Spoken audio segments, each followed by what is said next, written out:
আলহামদুলিল্লাহ, সমস্ত প্রশংসা মহান আল্লাহ তাআলার।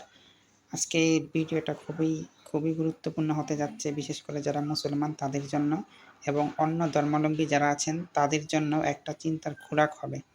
আজকে এনটিভির একটা প্রতিবেদনে দেখেছিলাম, চ্যাটজিপিটিকে প্রশ্ন করা হয়েছিল, সে যদি মানুষ হতো তাহলে চ্যাটজিপিটি কোন ধর্ম সে গ্রহণ করত।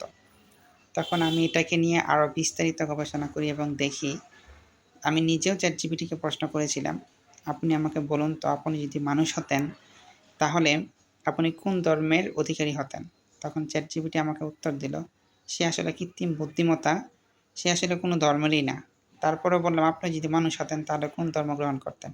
যুক্তির আলোকে আপনি বিভিন্ন তথ্য বিশ্লেষণ করে তখন তিনি বললেন, সে যদি মানুষ হতো তাহলে সে অবশ্যই মুসলমান ধর্ম গ্রহণ করত, অর্থাৎ ইসলাম ধর্ম সে গ্রহণ করত। তখন তাকে আমি প্রশ্ন করলাম, যারা চ্যাটজিপিটির নির্মাতা, অর্থাৎ চ্যাটজিপিটি যারা নির্মাণ করেছেন তারা প্রত্যেকে আপনার ধর্মনিরপেক্ষ, আর জন্মগতভাবে তারা ইহুদি, কিন্তু তারা হচ্ছে ধর্মনিরপেক্ষ, কোনো ধর্মকেই তারা পালন করে না।